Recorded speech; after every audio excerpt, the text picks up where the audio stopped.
झारखंड का लोहरदगा संसदीय क्षेत्र दो राष्ट्रीय पार्टियों भाजपा और कांग्रेस के बीच आमने सामने की कड़ी टक्कर का गवाह रहा है। 2024 के लोकसभा चुनाव को लेकर भी दोनों खेमों ने व्यूह रचना शुरू कर दिया है।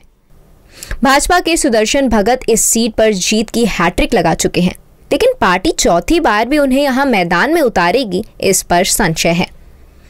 पार्टी के अंतःपुर में चर्चा है कि इस दफा भाजपा यहां नए चेहरे को आजमाएगी। 3 दफा सांसद रहने के बाद स्वाभाविक तौर पर एंटी इनकम्बेंसी के फैक्टर का उभार हुआ है। चूंकि भाजपा का लक्ष्य इस बार झारखंड की सभी 14 लोकसभा सीटों पर जीत दर्ज करना है, इस वजह से वह किसी सीट पर ऐसे प्रत्याशी पर भरोसा करने से बचना चाहेगी जिसकी जीत में तनिक भी संशय हो।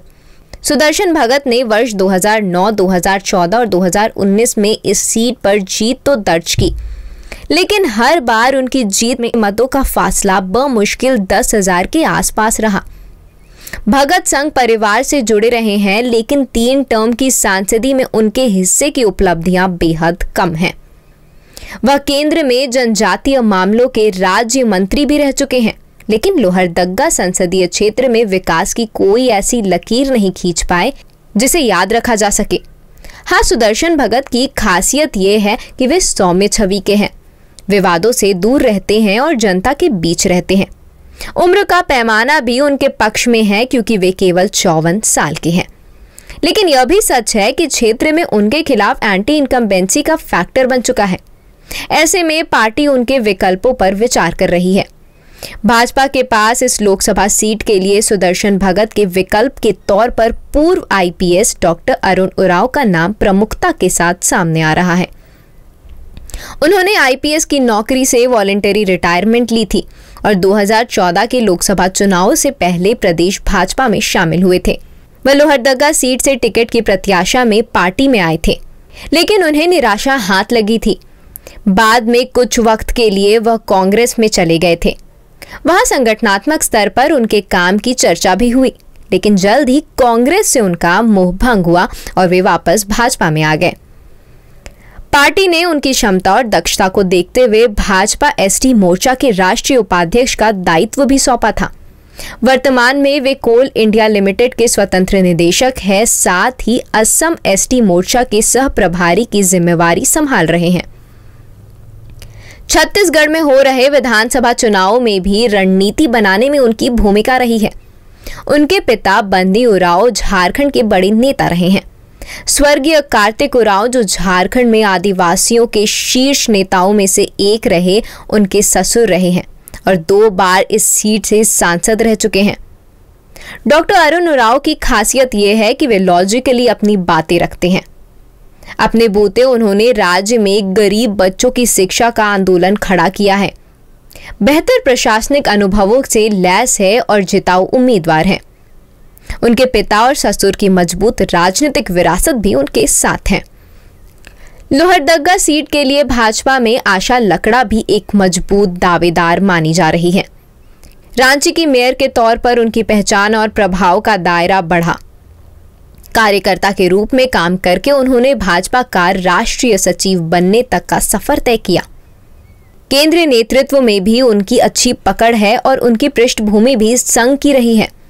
समीर उरांव भी इस सीट के लिए पार्टी के संभावित उम्मीदवार हैं। हालांकि वे राज्यसभा सांसद होने के साथ भाजपा एसटी मोर्चा के राष्ट्रीय अध्यक्ष की भी जिम्मेवारी संभाल रहे हैं। गौरतलब है कि भाजपा ने अगले लोकसभा चुनाव के लिए अपने संभावित कैंडिडेट्स को चुनने की प्रक्रिया शुरू कर दी है। इस बार हर राज्य की अलग अलग राजनीतिक जरूरतों के हिसाब से प्रत्याशी तय हो सकते हैं, क्योंकि जातीय जनगणना और समुदाय आरक्षण की मांग के बीच सियासी समीकरण नए मोड़ ले रहे हैं। इस बार यह भी मुमकिन है कि जीत की ज्यादा संभावनाओं वाली ए कैटेगरी की सीटों पर भी पार्टी प्रत्याशी बदल सकती है। सूत्रों का कहना है कि भाजपा ने लोकसभा के लिहाज से संभावित प्रत्याशियों की लिस्ट बनाने के लिए 3 सदस्यीय समिति बनाई है। यह समिति उम्र, जीत की संभावना, उम्मीदवार की जाति, लोकसभा क्षेत्र के विकास, सीट की समस्याओं तथा प्रमुख विरोधी दलों के संभावित उम्मीदवारों की प्रोफाइल बना रही है। अब इस सीट पर दूसरे खेमे यानी कांग्रेस की तैयारियों और रणनीति को समझने की कोशिश करते हैं। कांग्रेस से इस सीट के लिए पार्टी के पूर्व प्रदेश अध्यक्ष सुखदेव भगत मजबूत दावेदार है।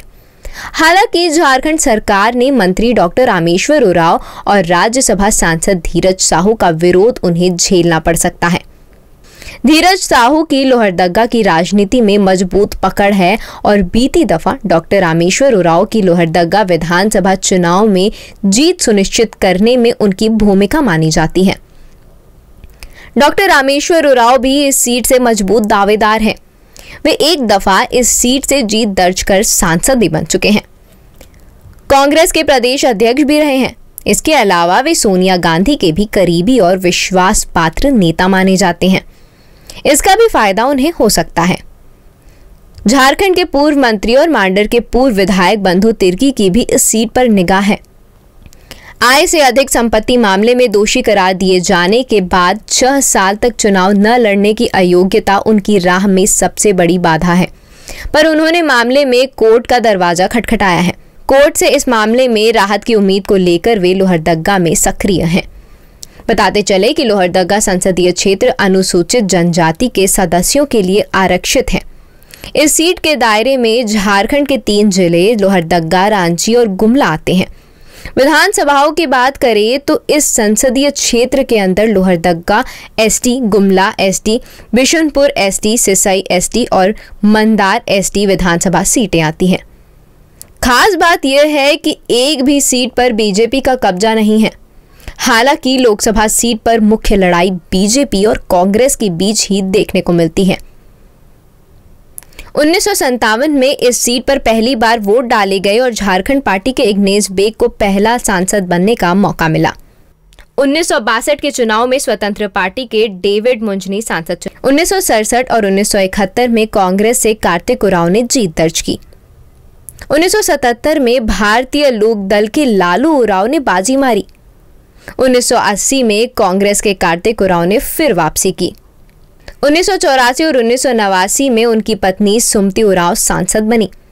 1991 में कांग्रेस के विजय रथ को बीजेपी के ललित उरांव ने रोका था। 1996 में भी वही चुने गए। 1998 में कांग्रेस के इंद्रनाथ भगत ने बीजेपी से सीट छीनी तो 1999 में बीजेपी के दुखा भगत ने फिर कमल खिलाया। 2004 में कांग्रेस से रामेश्वर उरांव जीते थे। इसके बाद बीजेपी के सुदर्शन भगत ने इतिहास रच दिया। वह पहले ऐसे नेता है जिसने इस सीट पर जीत की हैट्रिक लगाई। 2009, 2014 और 2019 में उन्होंने जीत हासिल की थी।